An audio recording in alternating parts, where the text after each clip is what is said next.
So this is the Tech 2 Model Train Sound Generator Model 8000.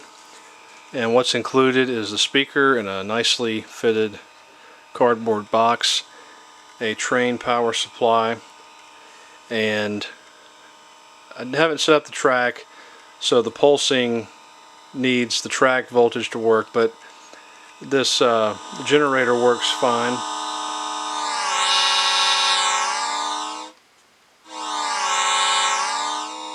That's the diesel, and now we're going to steam. The